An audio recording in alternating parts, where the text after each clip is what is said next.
أعوذ بالله من الشيطان الرجيم. بسم الله الرحمن الرحيم. يسبح لله ما في السماوات وما في الأرض، له الملك وله الحمد وهو على كل شيء قدير.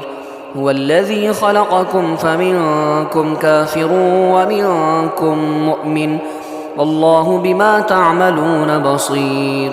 خلق السماوات والأرض بالحق وصوركم فأحسن صوركم وإليه المصير.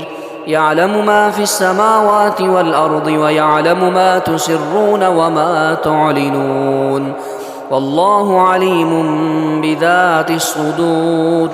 ألم يأتكم نبأ الذين كفروا من قبل فذاقوا وبال أمرهم ولهم عذاب أليم.